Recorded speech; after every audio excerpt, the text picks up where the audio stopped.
Hare Krishna Maharaj. Hare Krishna. Okay. Okay, so we're up to text number 44 here.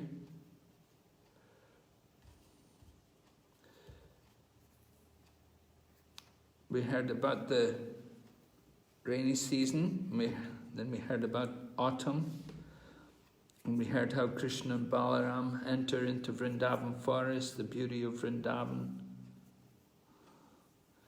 So here again is further glorification of Lord Krishna, text 44. The full moon shone in the sky, surrounded by stars, just as Śrī Kṛṣṇa, the Lord of the Yadu dynasty, shone brilliantly on the earth, surrounded by all the Vṛṣṇis. Purport.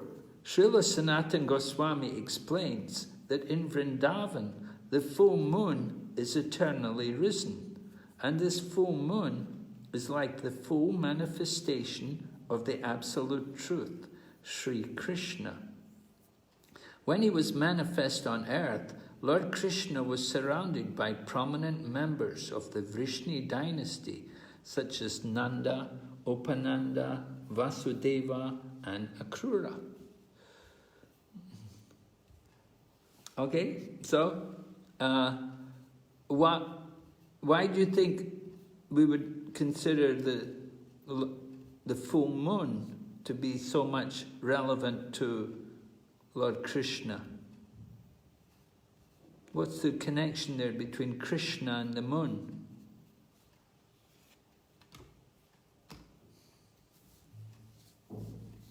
Krishna appeared in the moon dynasty. Yes, right. And Krishna appeared on what day? The 8th day, right? Krishna Ashtami. Ashtami. It's the 8th day.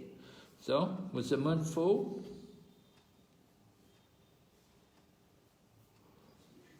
Going towards being full.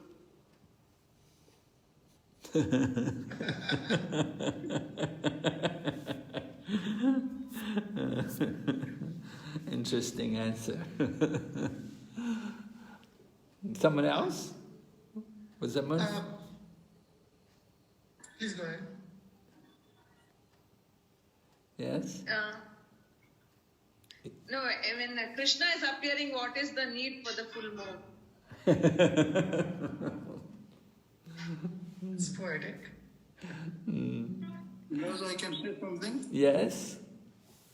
Moon is usually gives a lot of bliss to everybody who sees it, and also it gives pleasure to everybody whoever sights it. And actually, it is very cooling, and also it's useful like a medicinal power to all the plants and other things. So, considering this, actually, Yadukula has been experiencing his presence by relieving from the. Actually, later on, of course, the demonic people like Kamsa and others. Yes, right. Isn't the moon also related to the mind? Yes, Maharaj. So we do learn that on the actual day of Krishna's birth, the moon was full, although it was Ashtami. The moon was full, and we're told the reason why the moon was full was, of course, because Lord Krishna is taking birth in the dynasty coming from the moon, whereas previously Lord Rama was born in the dynasty from the sun god. So the moon was very happy that Lord Krishna was appearing in the Yadu dynasty, and the Yadus, they come from the moon. So that was one reason why the moon was so happy. Maharaj, there's another, as far as I have heard, the moon is actually more related to beauty. It's like, compared to beauty, it's like when you say moon-faced. So it's not say sun-faced, actually, it's said moon-faced. So, because Krishna being, the abode of all beauty, so it's compared to moon, whereas sun, it represents power or valor or strength in that sense. So the Teja basically. So, I mean, that is another aspect. Oh, yes, an interesting aspect. Yes, the moon is considered beautiful. We often, Chandramukhi is, right? A name for devotees Yes, like that. The beautiful. Radharani also. Radharani? Really? Well, she's also coming from the moon? No, compared Maharaj. I'm not saying. Oh, face like the moon, yeah. Okay.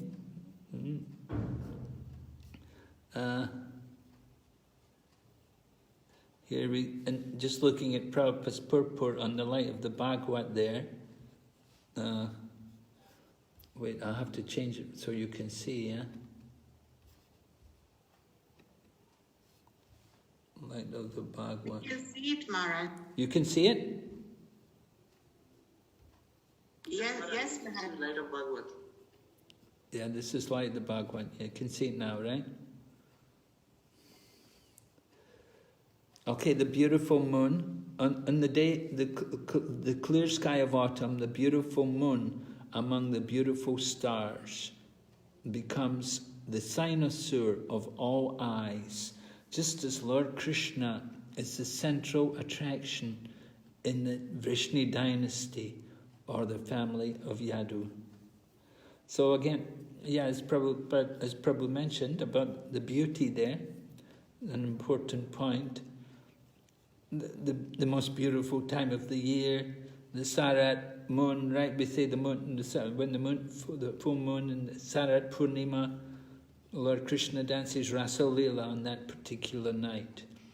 It's the most beautiful time of the year in the most beautiful place, in Vrindavan. So Lord Krishna chose the most beautiful place to enjoy, because he's the supreme enjoyer. So the appearance and the disappearance, and then Prabhupada in the purport to this, he talks about the appearance and the disappearance of the Lord. And how do we compare Krishna's appearance and disappearance? It's not to the moon, but rather we talk about what? Rising and setting of sun. The sun. Yeah, right. We're going to talk about the sun. It's not the moon, but it's the sun which rises and sets, right? It's an interesting, Prabhupada explains some nice points about that. He said the sun is first seen on the eastern horizon, but that does not mean that the sun is the sun of that side. The sun is fixed in its own orbit, and it neither rises or sets. It appears to be rising and setting, but because we first see it on the eastern horizon, we may say that the sun rises on that side. Similarly, the appearance of Godhead in some particular family does not mean that he is limited by obligations to that family. He is fully independent and may appear and disappear anywhere and everywhere because he is all-pervading. So this is the nature of Lord Krishna, his inconceivable potencies, that he's all-pervading. He's not only all-pervading, he's omniscient, he's omnipresent, and he's omniscient. He knows everything, and he can see everything. So Prabhupada is telling us he doesn't just belong to that family. Although he appeared in that family, it doesn't mean that he's the property of that family. Just because he appears we say the sun rises in the east and sets in the west. Prabhupada says it's not true. The sun's in its own orbit, but it appears that the sun is rising. It appears that the sun is setting.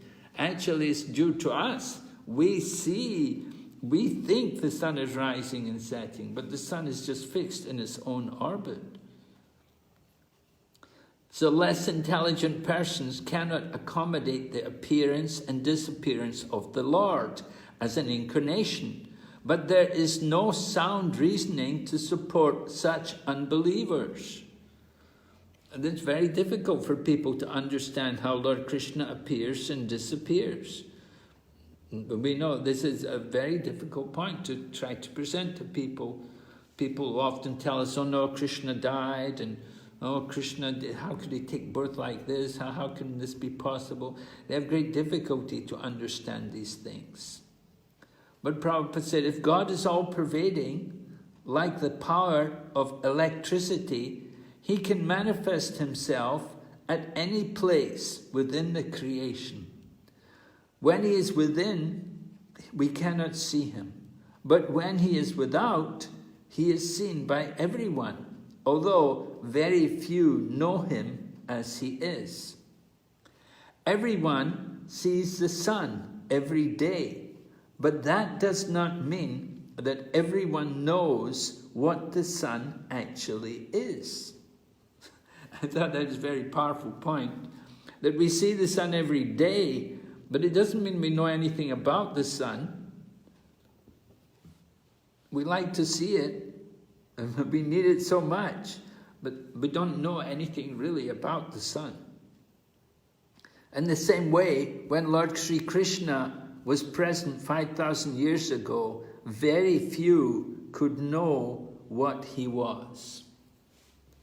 So this is the position, Lord Krishna. Very few people could know about Lord Krishna. So many people saw him, but they could not understand that he is the Supreme Lord. Some few people, but not many.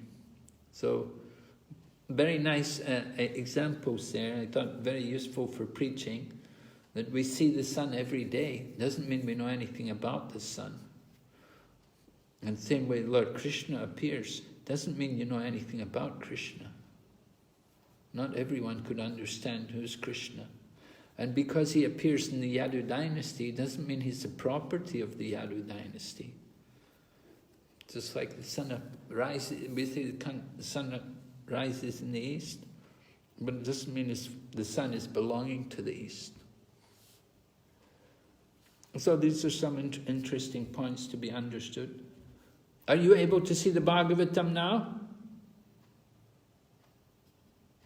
No, Maharaj, this is light of Bhagavatam. Right, but okay, I have to change it again. Okay. No, Maharaj, we can see the Bhagavatam. Really? Yeah, it just came.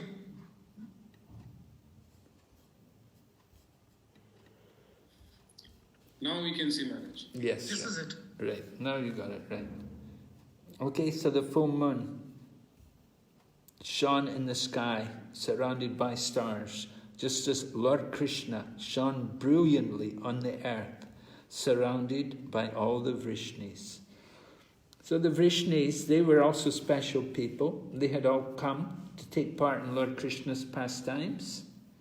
And these great devotees like Vasudeva and Akrura and Nanda, Upananda, they're not ordinary souls. They're all special devotees of a very intimate connection with Lord Krishna.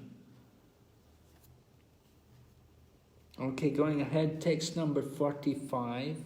Except for the gopis whose hearts had been stolen by Krishna, the people could forget their suffering by embracing the wind coming from the flower-filled forest. This wind was neither hot nor cold. Now, why does he say except for the gopis? Why could they not? Why could they not? Why were they suffering? Why could they not forget their suffering? The people were suffering. The people could forget their suffering by embracing the wind coming from the flower-filled forest. So it must have been a fragrance coming from the forest, so very pleasing. The wind was neither hot nor cold. But the gopis, their hearts are affected. Their hearts have been stolen by Krishna. So, what's the problem? Not able to forget Krishna. They're not able to forget Krishna, yes. Why not? The wind, that wind which is coming, carries the fragrance. from the forest, and coming from the forest with the fragrance of the flowers, it reminds them of Krishna and their pastimes with Krishna in the forest. So when that wind comes, they feel that wind is reminding them about... Huh? Oh, sorry.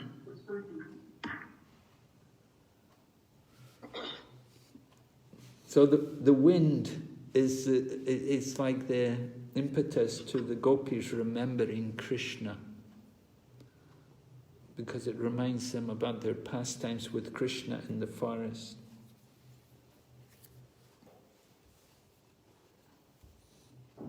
We'll see Prabhupada's commentary on that also in the light of the Bhagavad. Prabhupada talks about, he said there are two kinds of transcendental feelings in the worship of Krishna. Oh, this is where he talks about the Sambhoga and the Viraha. So feeling the separation from Krishna. The example of the gopis, mundane love.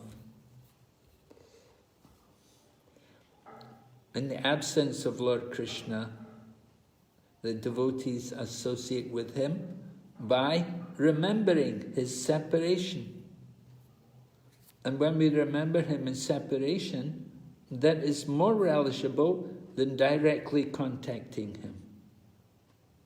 It's more relishable to worship the Lord in separation. That is why the Chaitanya Mahaprabhu and all the followers, like the Goswamis, and they all worship Krishna in that mood of separation. In the mood of the gopis, service and vipralamba seva, service in separation. And by serving in that mood of separation, we can feel the presence of Lord Krishna. And we have to cultivate that mood.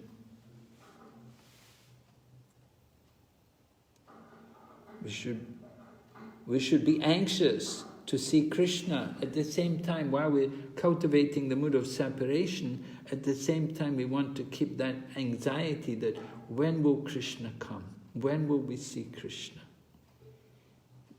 That should be the mood. That when will I get that opportunity to actually see Krishna?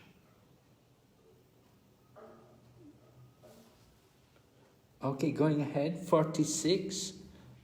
By the influence of the autumn season, all the cows, doe, women, and female birds became fertile and were followed by their respective mates in search of sexual enjoyment, just as activities performed for the service of the Supreme Lord are automatically followed by all beneficial results. So just when you do activities for the service of Krishna, you get results. So the example is given here. The autumn season, we know living here in Mayapur, we see in the autumn season you can hear the birds cooing and the cows and so many things. They're all in that mood that they're fertile and they want to produce their offspring. They have their mates and they will try to make their nests everywhere. So the result, of course, is that they give birth, they have their children, they have their offspring. So in the same way, when we do service for Krishna, we'll get results. Service for Krishna will bring results, beneficial results, right? What results will we get by serving Krishna? What's going to follow?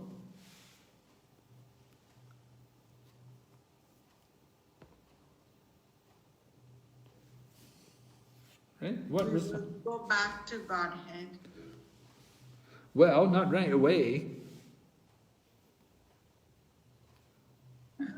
It could be starting with the Kleshagni, Shubhada, and progress further, all the way to as we progress all the 6 characters. Śrī Kṛṣṇa Kṛṣṇichasa.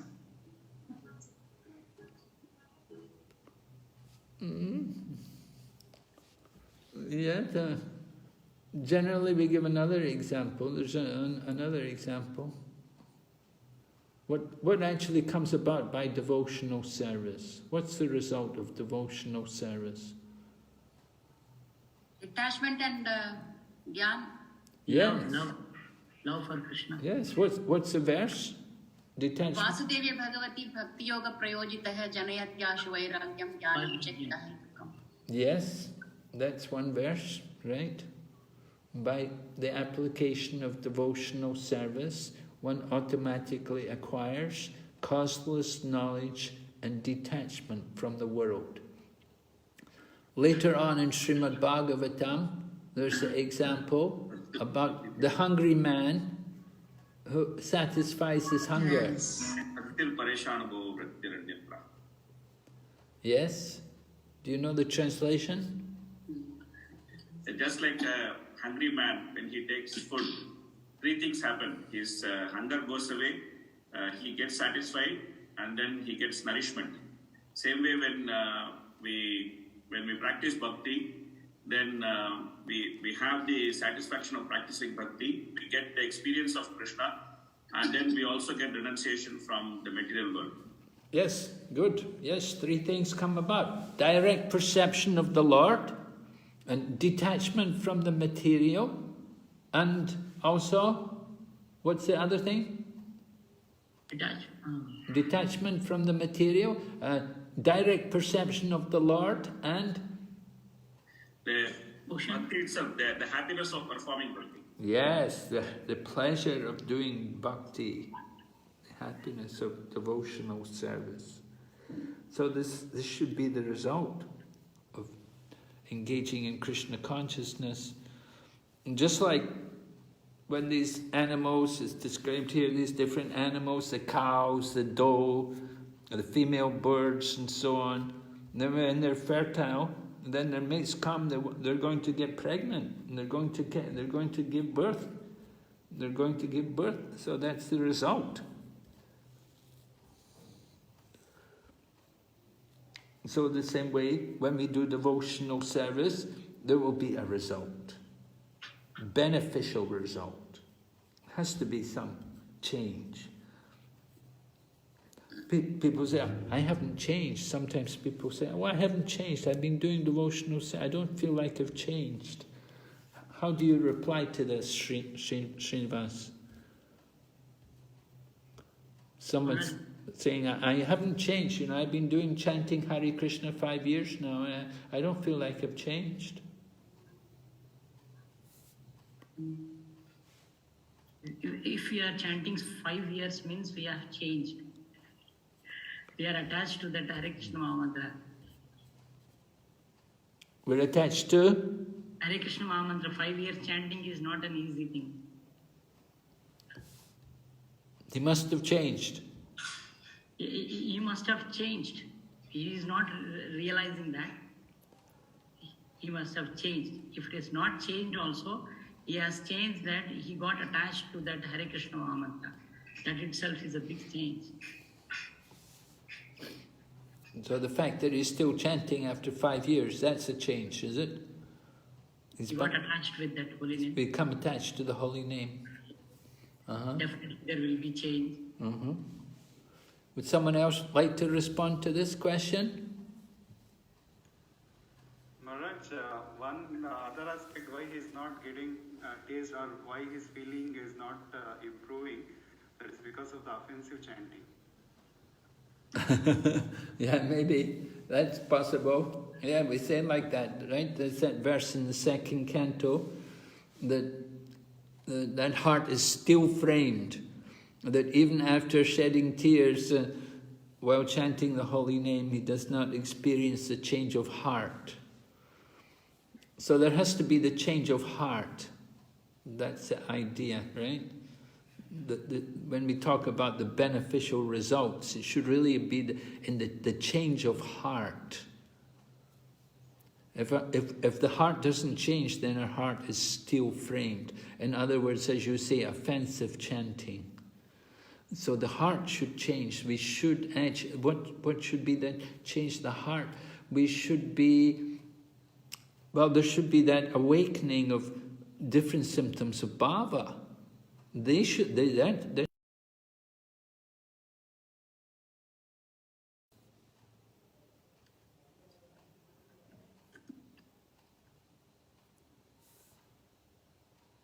Shanti, Virakti, Avyartakalatvam.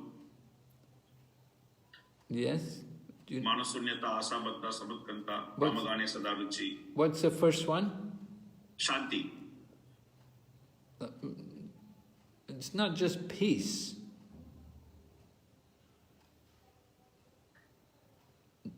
In the Nectar of Devotion, Prabhupada is listed it differently. Talks about... I think first he has listed not wasting time. Avyartakala. No, wasn't that. There's another one. Talks about forbearance. Yeah, that's Shanti. Tolerance, forbearance or tolerance. That's the Shanti. That's what? That is Shanti. That is Shanti, is it? No, Shanti is not just peace. Shanti, No, it's not just peace. That's also forbearance. Shanti means remaining undisturbed while there is cause of disturbance. Okay. So remaining undisturbed when there's cause for this. So this is the change of heart should come about with chanting, with devotional service. We should come. The word used is Shanti, K-S-H-A-N-T-I, not S-H. Oh, okay. Shanti. Shanti, Kashanti, huh? Okay, thank you, Prabhu. Okay, I've got it now. I'm not so familiar with those silent K's on the front there. But that should be the change in heart, the first thing which comes about, right? That kind of tolerance and forbearance in the difficult situations. That should be coming there in the course of our devotional service. The awakening of bhava, it should be coming. Oh. And that's also mentioned there later on in that same purport to the section. For he who patiently follows the regulative principles of devotional service, the time will come when he will achieve the result, as the wives will reap results by becoming pregnant. So people may come and they may say, I feel I've been following the devotional practice now for some time, but I don't feel a particular change in myself. But often we're not aware of the change, although there is a change. Prabhupada even gave an example about this. He gave the example about being in an airplane, which Prabhupada had taken airplanes around, so many flights he took, and going around the world so many times. So Prabhupada saw you sit in the airplane, and 1 minute the plane's on the ground, but then after a few minutes, then the plane is up over the city, and you're looking down over the city. So Prabhupada saw that change, and he said, you don't feel anything, really. You're in the airplane, you're just sitting there, but suddenly you're way up in the air, 1,000 feet up in the air. So he said, devotional service is like that. You can be doing devotional service, and you may not feel that you've changed, but actually you have changed. And often we ourselves may not feel we've changed, but other people can see how you've changed. And even those who are not devotees, they can see how you've changed. They may not like it, how you've changed, but they can certainly see the difference, how you're changing. So for sure, you're chanting, you're following the program, there will be a change, and that change will be internal and external also, will come about. And as we mentioned, the external changes mean we're not so attached to the material. We're more interested in Krishna consciousness. And internally, the purification, the false ego. We should become more tolerant and more, generally more humble, like that. Can I ask a question? Please do, Prabhu. Yes? When Mataji just now quoted that verse from first canto, by performing devotional service to Vasudeva, and develops causeless knowledge and detachment. Causeless knowledge and detachment. So Maharaj, I want to understand what is causeless in that. What's the meaning of causeless in that phrase, in that shloka? Well, causeless. Causeless knowledge means knowledge which is coming about without you actually really trying to acquire the knowledge. It's not just some kind of knowledge which you got from studying, academic studies and reading and so on, taking a course and like that. It's knowledge which awakens. It's an awakening which comes about through the process of devotional service. So in that way, it's causeless. But Maharaj, don't we read ourselves Bhagavatam, Srimad Bhagavad Gita, which evokes detachment anyway? Yes. Why then causeless? Yes, we, of course, reading Srimad Bhagavatam and so on, but we're not just reading the Srimad Bhagavatam just to awaken detachment. We're reading Srimad Bhagavatam to become attached to Krishna. The focus is devotional service. The focus is not detachment. The detachment comes about on its own, automatically, causelessly. But the real focus of Srimad Bhagavatam is awakening our devotion for Krishna and our attachment to Krishna and our awareness of Lord Krishna as everything. Our intention is not to develop detachment or knowledge, but these things automatically follow where there is devotion. We read the Srimad Bhagavatam, we should be reading anyway, in that mood, to develop our love for Krishna, to make us more conscious of Krishna. We want to know about Krishna. Not that I want to become detached and I want to become a scholar, I want to know things. No. But these things follow. Gyan and Vairag automatically follow where there is bhakti. Just like where the king goes, then the ministers, all his entourage, they automatically follow. So where there is real devotion, there will automatically follow also knowledge and detachment. In that way, it is causeless. We're not endeavoring for that knowledge. We're not endeavoring for detachment. We don't want that. That will make the heart hard. We'll become proud. It's a cause of fall down. We're simply trying to develop a little devotion for Lord Krishna. We want the heart to become soft, not hard. But if we're endeavoring for gyan, we get very hard-hearted, we get very renounced, again hard-hearted, we become proud, we become arrogant, we think we're very advanced, we think I'm a great scholar, I know so many things, or I'm a great vairagi, I'm a great renunciate. No, that is not our goal at all. Our goal is to simply develop a little love for Krishna, devotion. And that's why our focus is hearing and chanting and remembering. So it's an important point you brought up, Prabhu. Thank you so much, Maharaj. Yeah, thank you for that nice point. Okay, we'll go ahead. Text number 47.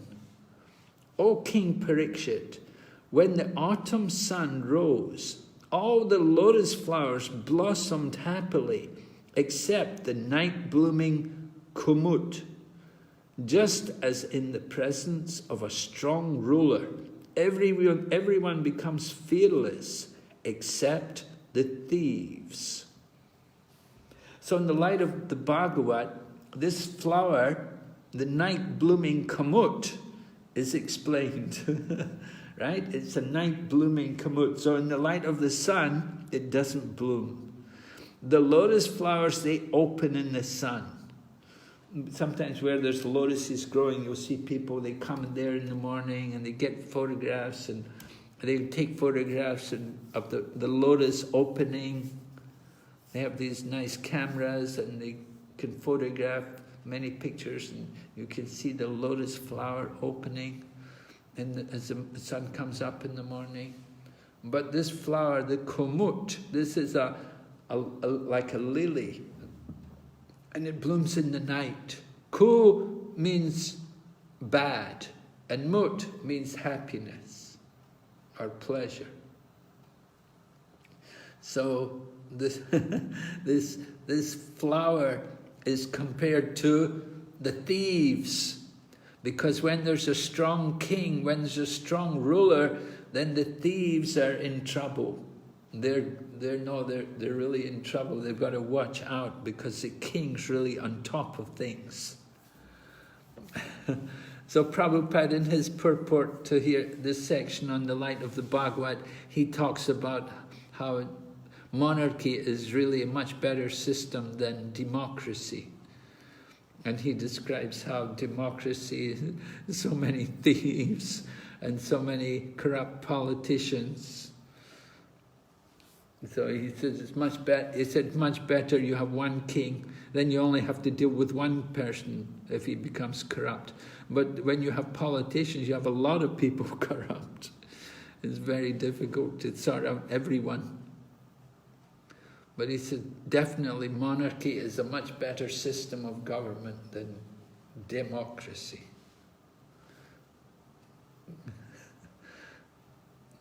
So this is the example given here, the kumud.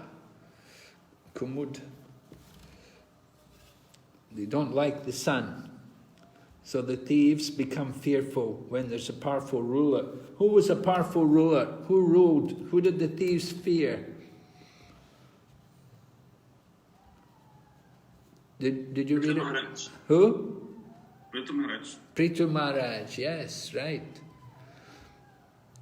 Prabhupada also writes, he said somewhere, it was in Kashmir, not that long ago, they said the king there, they used to, if they caught a thief, they would cut off his arm. Sometimes like that. Yeah, Prabhupada wrote that. Yeah, he wrote it somewhere. That's that. Yes. Even not that long ago, I know, I think it was Ethiopia, somewhere over in Africa, they had thieves like that, people stealing cars. One man, he had to have his leg cut off, the other man had an arm cut off. They did that to thieves, and this way they don't get so much of a problem with thieves when they're very strict, when the ruler is very severe. So then there's less chance of crime happening.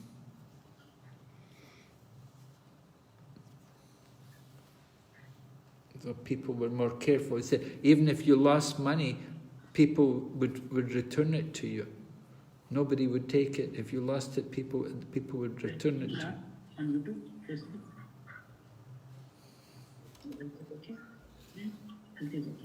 you. Please turn your mic off, Prabhu, when you're talking.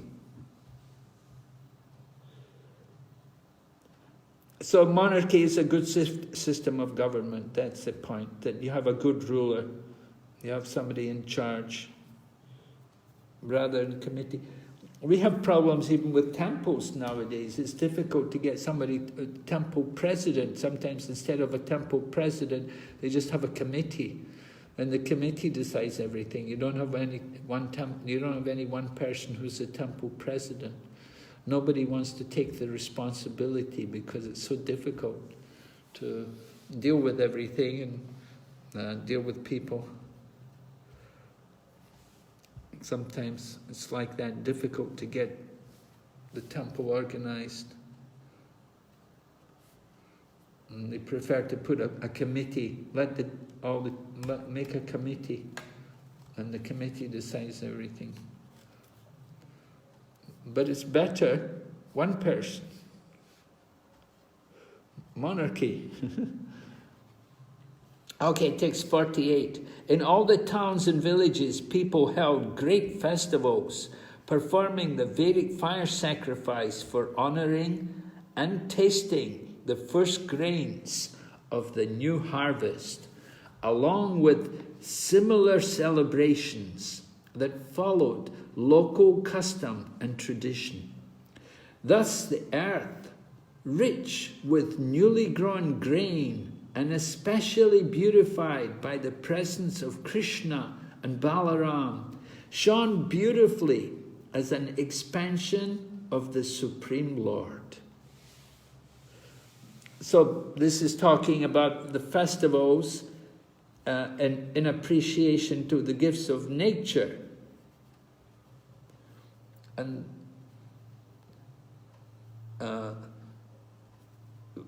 when people do their harvesting, they harvest all the grains, so then they respect that these grains are the grace of God. They're produced by the gifts of nature. And they have a festival, and they'll offer it. It's called the Navana. Navana. Navanna. Navanna. Yeah. Navanna. So Navana. So that's the festival where they offer all the grains, the new grains, and Prabhupada writes that they'll prepare sweet rice and they will distribute it to everyone, and everyone will be happy to accept the grains and taste them. So the ceremony, the Navana, this ceremony is actually to worship the Supreme Lord and to thank Him that He is, by His grace, we've been able to produce these grains. And so this is the system of yajna, or sacrifice, which is very important in the world. But again, it's forgotten about. The world has become so materialistic. Instead of worshipping the Lord, people are just simply putting fertilizers and chemicals and insecticides and so many things like that. They're doing everything to destroy nature. You have genetically modified grains, and everything is just so corrupted and destroyed. The beauty of nature is gone. This is the unfortunate condition in the Kali Yuga. So these religious ceremonies are practically forgotten about. But still they have, Prabhupada mentions here, said the greatest of all such ceremonies, Durga Puja. So Durga Puja, of course, a very, very big festival in Bengal. It's very important for people. Even I was reading that one of the reasons why Modi's party could never do very well in Bengal was because they didn't speak enough about Durga Puja. They didn't glorify enough Mother Durga. Bengali people very much appreciate Durga Puja. Is very important. And Prabhupada mentions it here as the greatest of all such ceremonies. And so Durga Puja was meant for this, actually. Of course, now it's very different. Now people just forget about the grains and so on. It's some other thing. There will be alcohol and there'll be killing of goats and things like that. Everything become degraded. So the influence of Kali Yuga is very strong. We have to preach. We have to establish what should be actually done. What is the real position? What is the real duty?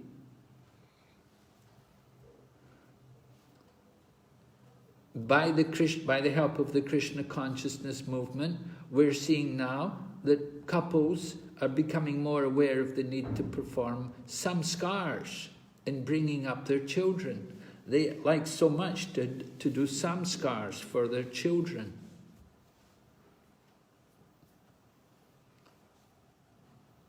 Anaprashna, of course, is very popular, the first grain. And there are other samskars, which some should be done before the birth, like the Garbhadan samskar at the time of conception, and then with the birth of the child, then there's samskars, and then there's one when the child begins education, begins writing, going to school, it's another samskar. So these samskars are being reintroduced with the help of the Krishna consciousness movement. So we encourage these festivals, and these festivals, religious festivals, are very important. But religious festivals, they've become also very degraded. As I said, alcohol, meat eating, and so many things. We want to show people what is actually the pure way to chant the holy names of the Lord, chanting and dancing and distribution of prasadam, nice vegetarian prasadam. So these things are very important. So that's the real festival. When you have a festival like that, chanting the holy name and distributing prasadam. Okay, then text 49, which is the last text of the chapter. The merchants, sages, kings, and brahmachari students, kept in by the rain, were at last free to go out and attain their desired objects. Just as those who achieve perfection in this life can, when the proper time comes, leave the material body and attain their respective forms. Wow! Are we looking forward to that? Leave the material body and attain their respective forms. So Prabhupada discusses about being free to get out. Of course, in the rainy season, I don't know, were you able to do much in Jarakanda, Srinivas Prabhu? Maharaj? In the rainy season, you could do much? You could go out much? Yeah, yes, Maharaj. Everything goes on just the same in the rainy season. Do you have land there?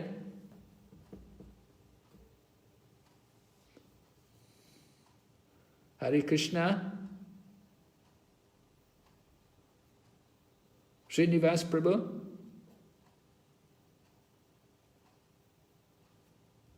Hare Krishna? Maharaj, I think his internet is off or something. You're not able to His see. internet's not so good, huh? He's no more connected, Maharaj. Okay. All right, maybe one of you would like to take up this question. Were you affected by the rain? When the rainy season comes, does it restrict your activities? Yes, Maharaj, obviously, we are not able to go out. We are not able to perform regular preaching activities. Of course, we try to do whatever we can, but definitely we are restricted by heavy rains. Usually, what do you mean? You go outside on what, Nagar Sankirtan or something?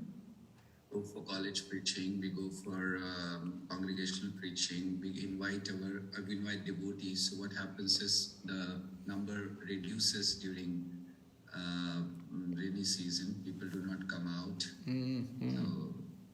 So yes, restricted right. in Right. The rains can be quite severe and makes the transportation hazardous. So people won't come out much. Whereas in big cities, generally, it doesn't affect much, or for all other things, what we have seen, people continue to go to their office, to schools, colleges, everywhere. But when it comes to coming to temple, then rain becomes an hindrance for them. Yeah, everything else goes on, but the temple can be forgotten about. Interesting. Maharaj, Yes? sometimes in big cities also, like we see, I mean, it is not a regular phenomenon, but sometimes extreme rain can be a problem even in the big cities, because big cities, Indian big cities means like they have no conception of, drainage system. Our drainage system is pathetic, so that's why even if it's rain a little more than what is expected, you can see like flood-like situations. So yeah, it's true that rain becomes an alibi for many like kacha devotees not to come. But in some cases, we have seen, just like in Mumbai, many times we see there are flood-like situations in the city, which is inconceivable. But I mean, thanks to the drainage system. Well, yes, of course, it's a great challenge because the rain can be so severe. It can be so much rain in a very short time. You get so much heavy rain. Very difficult to have the proper drainage system for such heavy rainfall.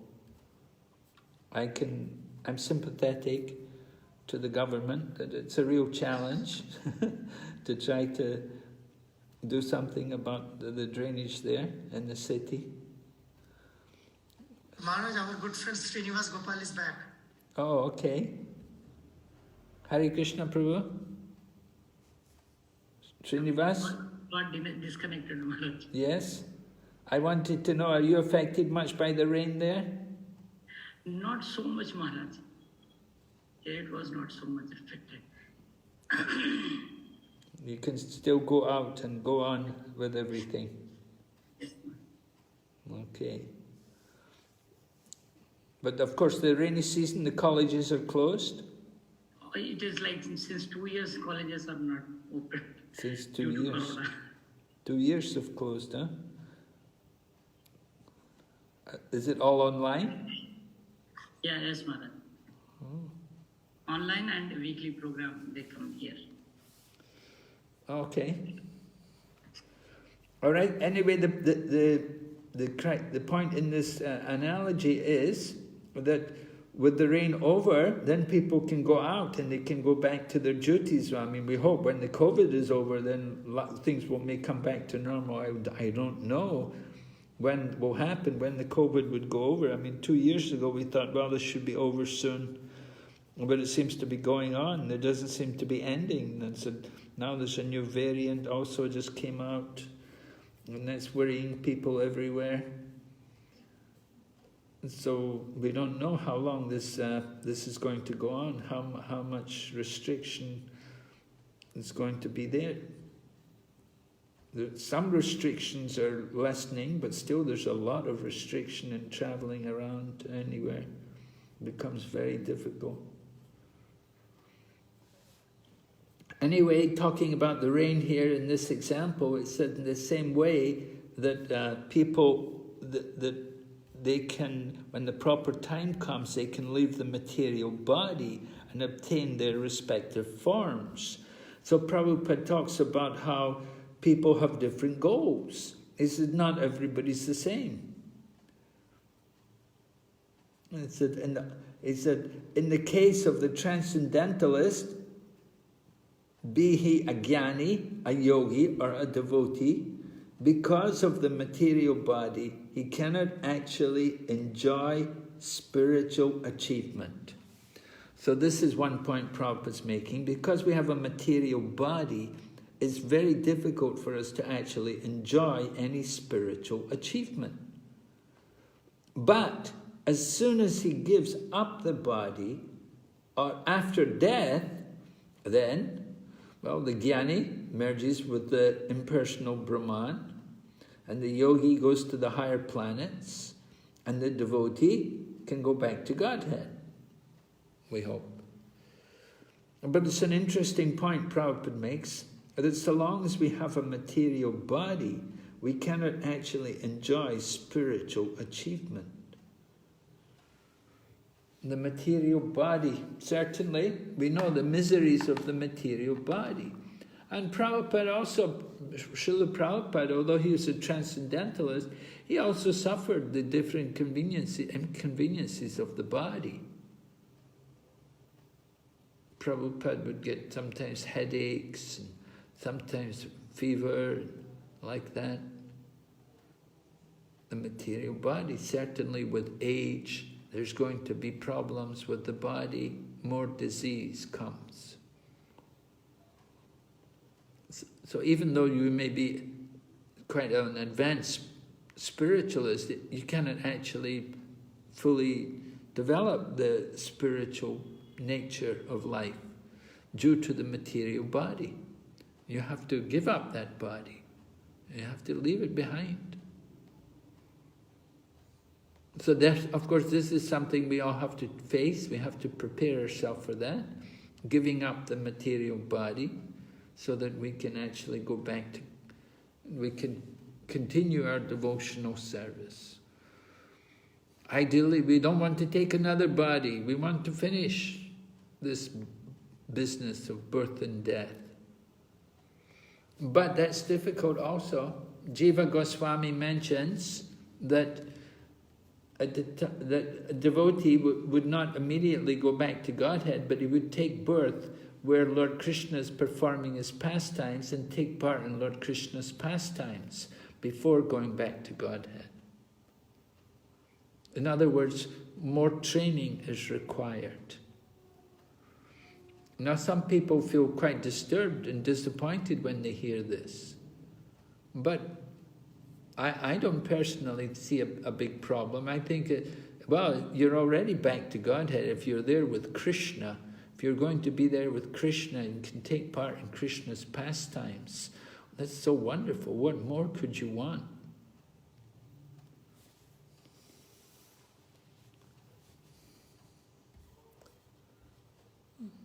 Certainly we don't want to go to higher planets. We don't want just yoga powers. We don't want impersonal liberation. What we do want is the association of Lord Krishna. And so whether we get the association of Lord Krishna here, in this world, the material world, or in the spiritual world, is there a difference? I don't see a big difference. If you're getting the opportunity to be with Krishna wherever it is, that's good. That's very nice. It's a chance for the perfection of our life. Everyone agree? Maharaj, but we don't know how the spiritual world is. So we cannot, I cannot say that the difference is there or not. Well, we do know how the spiritual world is. We do know. Krishna showed the spiritual world to all the cowherd men. And he showed them Goloka Vrindavan. They were surprised. They said, well, it just looks like Vrindavan. It just looked like Vrindavan to them. He said, yes. He said, that's a spiritual world. It's just like, Goloka and Gokula, they're not so different. They're both the spiritual world. But one is eternal and one is temporary. One's a temporary manifestation within the material world, and the other is eternal. But it's not so different. Vrindavan, we're hearing about it. We're hearing about Vrindavan. Chintamani and Prakara, the desire-fulfilling trees and Kamadhenu cows and the dust is Chintamani and Kalpabriksha everywhere. And every word is a song and every step is a dance. Yeah. And everyone's devotee, everyone's madly in love with Krishna. And Krishna is the center of everyone's life. Everyone's fully Krishna conscious. They're all pure devotees. How can you say you don't know what Vrindavan's you don't know what the spiritual world's like? We do know. It's described. Vaikuntha, we read about Jai and Vijay, the four Kumaras going into the spiritual world. There's very elaborate descriptions here about the spiritual world, Vaikuntha. We do know. We heard, Maharaj, but we have not experienced. No? Well, that's your chance. When we give up the body, we get the chance to experience it. Maharaj, question. Yes. Maharaj, you were saying that we have to take birth, and we have to be like associate of Lord Krishna, and then we will go back to Godhead. Yes. But already this holy name is non-different from Krishna. So this is not a pastime, like we are taking part in that. Yes, the holy name's not different from Krishna, but that's only one part of Krishna, right? We want to experience the fullness of Krishna, all his different potencies. The chanting of the holy name, that's given to us by Lord Chaitanya Mahaprabhu. So he's come to teach us the importance of Sankirtan. So yes, we can be chanting the holy name, but there will be qualities in our chanting. If we're chanting the pure holy name, then that's very good. If you're chanting the Shuddha Nam, then you're back to Godhead. You're already back to Godhead. Because the Shuddha Nam is there. And so if your chanting is so powerful that you're able to chant Shuddha Nam, you don't have any problem. You don't have anything to worry about. You're already back to Godhead. You're already with Krishna.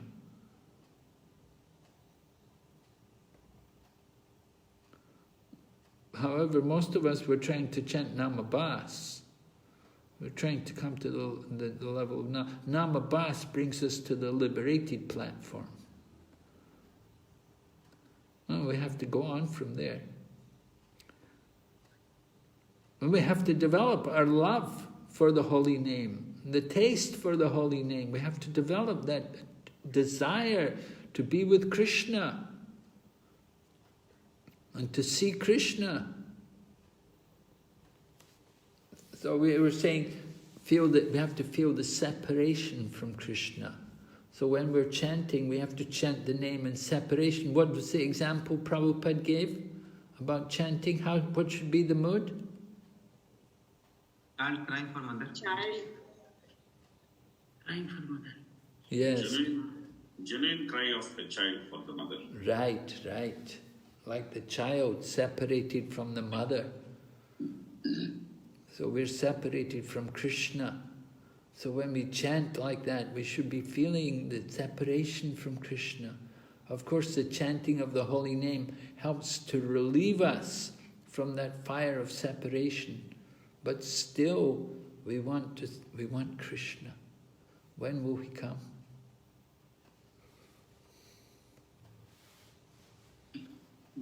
Maharaj, can I ask a question? Please. Maharaj, generally we say that devotional service is not dependent on any other process.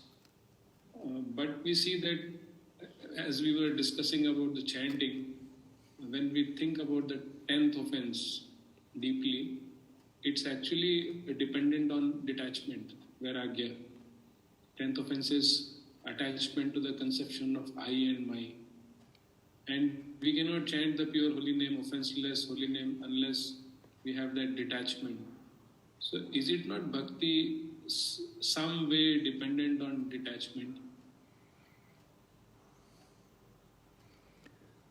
Well, yes, you can't be too much attached, but you can't be too much detached also. There is a relevant verse in this matter. I don't remember exactly. I'll have to check that, where I saw that verse. It's in 11th canto, Maharaj. Yeah, 11th canto, right. Uddhava Gita. Right, 11th canto. There's 11th canto talks about you shouldn't be too much detached or too much attached. So we shouldn't be too much either way. Right, Prabhu? Yes, Maharaj. Yeah, you know the verse. It's in the 11th canto. They speak like that, about the qualification to take up devotional service. That it shouldn't be too much You can't be too much detached, that's not good. At the same time, you shouldn't be too much attached. So there has to be that balance, you have to be in between to get it right, and actually get in there, to get established in devotional service. You have to be rightly situated. Not too much, we shouldn't, too much detachment, we would just be hard-hearted, cold, and too much attached, then also will be too sensuous. So it's a challenge becoming a devotee. We can see it's not so easy thing. What's required actually. Of course, we say, oh, it's not so easy, but actually it is easy. It is easy. What we really have to do, we just have to chant the holy name and dance in the kirtan and take prasadam, and it all comes about. It all starts to happen. You just, You explain much causeless. Yeah, causeless. It's just like you get on you grab hold of it, and you just get pulled along. If you get in the right place, in the right group of people, in the right mood, then and you just take off. Just very quickly you can make advancement without even knowing about it, without even thinking about it. It can happen like that, very nicely. And sometimes people are surprised to see when somebody becomes a devotee that how quickly they can change, that they can become so serious devotees in a very short time. It doesn't really have to take a long time at all. You just get in the mood with the other devotees and hold on to them and do it as they're doing. You follow the program, do the program, and everything, and it just all happens. Krishna consciousness, it's there within us. It's all within us. It just has to be awakened. So this is what the Krishna consciousness movement is for. It's for awakening that Krishna consciousness within us. And the theory is there. Some theory is there. Okay, don't be too attached. Don't be too detached. These things. Yeah. Yes, Maharaj. I also feel to be a devotee is not easy. I'm realizing this. Yeah, we say, well, it's not easy, but at the same time, it is easy, I'm saying it's not easy in some ways, but at the same time, actually, it is easy. It is easy. What's the difficulty? And Prabhupada would often say, what is the difficulty? Yes, Maharaj. It's easy to follow the program that Prabhupada has given, but it's finding difficult to enter that mood, the devotional mood. Like I chant, but there is no devotion. It's totally mechanical. Well, there must be some devotion there because you're doing it. You're not a machine. You're a person, and you have feelings, and you do it. You may do it. You may not do it lovingly, but you do it. And so there's some love there. There must be some trace of love there, and that love will develop as you go on chanting. Thank you for your blessings, Maharaj. Oh, definitely. And Krishna is blessing all of us. He's given us this Krishna consciousness movement. He gave us the Bhagavad Gita. He gave us Srimad Bhagavatam. He sent Srila Prabhupada to all of us to preach to us. He's given us everything. Just hold on to Prabhupada's feet, and Prabhupada will carry us back home, back to Godhead. All right, any other questions, any comments? Hare Krishna Maharaj. Yes. May I ask a question? Please do. Hare Krishna Maharaj, may I ask a question? Yes, please do. Yes. Maharaj, I was thinking about this point where Srila Prabhupada was asking forgiveness from his god brothers and it was genuine. Whatever he did was a very genuine act, even though they all stopped him from executing. They did not support him, and sometimes even tried to stop him from executing his spiritual master's instruction.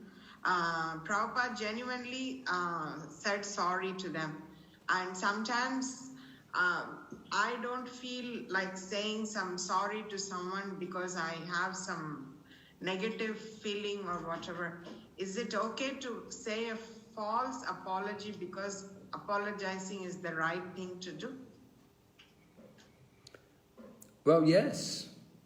Yes, it's definitely the right thing to do, you know. we have some tension between people. It's not good. We don't want to keep it. You don't want to keep it there because it's going to be a weed and it's going to obstruct the growth of your bhakti creeper. So we do want to try to get rid of these things in the course of our spiritual practice. That we have some tension, we have some difficulties getting along with people. We do want to try to just remove them and open up, and don't let this obstruct our relationship with Krishna. Because that's the important thing, that we have our relationship with Krishna. And if we've got this thing in our mind about somebody else and like that, then it's going to obstruct. This is going to be the weed to our devotion. So we do want to get rid of these things. And try to get rid of them as quick as possible as well. How to do it? Well, generally what we do is just offer obeisances to the devotees. You know, please accept my humble obeisance. And if we have difficulty to do that, then we give service to the devotees. Do service for them. Somehow find some way to serve them. Serve prasadam to them.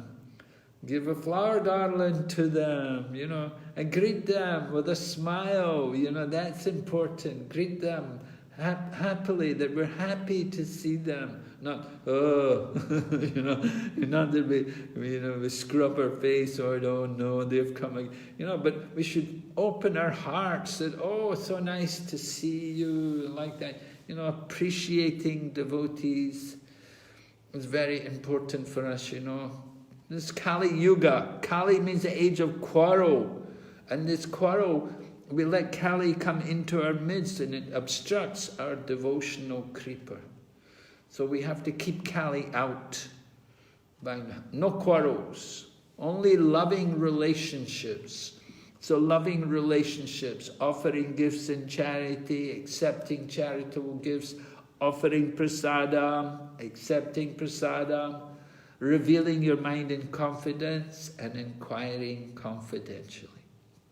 Loving exchanges between one devotee and another, the basis of our Krishna consciousness movement. So we have to do these things. Very helpful for us. So I'm appreciating these things more. I'm trying myself to work on myself. By preaching to you about these things, I'm also trying to get myself also into these, to understand all these things, because it's very important. Anyway, thank you, Maharaji. Hare Krishna. Thank you, Maharaj. Yes? Any other? Yes? Can I comment, Maharaj? Yes? Maharaj, regarding Vaikuntha Dham, Srinivas Prabhu said that, have experience to see Vaikuntha Dham. How we can see Vaikuntha? Because we can hear from the Bhagavatam. By associating devotees, by hearing Bhagavatam, reading Bhagavatam, we can see the Vaikuntha Dham. Because in Vrindavan, where Prabhupada stayed in Krishna Balaram temple, his house, his courtyard, there is one Kalpavriksha. In this Kalpavriksha, from that tree, is still Radharani's name coming out, like writing Srimati Radharani, Sri Radhe, Radhesham, Ram. So Vrindavan Dham, Chintamani Dham, Mayapur Dham, Chintamani Dham. Vaishnava, great Vaishnava wrote one song that Gaura Mandala Bhumi, Jeva Jane Chinta Bhuni, Tar Hoy, Raja Bhumi Bash. So, Mayapur and Vrindavan Dham, both are Chintamani Dham. Only pure devotee can realize that Dham, they can see the Dham by associating pure devotees, pure Vaishnavas. When we sing a Mandarin song, we feel pain in our lives. But when we chant Hare Krishna Mahamantra, we never feel pain in our lives. Okay, very nice. Thank you, Prabhu. So, very nice. You're seeing Vrindavan. You're seeing Vaikuntha every day. Goloka. Now Maharaj, we are associating Sadhu Sangha. We are getting your association. We are still in Vaikuntha Dham. Yes. Sadhu Sangha we are getting every day. Right. Hare Krishna. Thank you, Prabhu. Okay, so if there are no more questions, I'll meet you tomorrow. We'll continue on to chapter 21 tomorrow, the Venu Gita. So thank you very much. Srila Prabhupada ki. Gaur Bhakta Vrinda ki. Hare Krishna.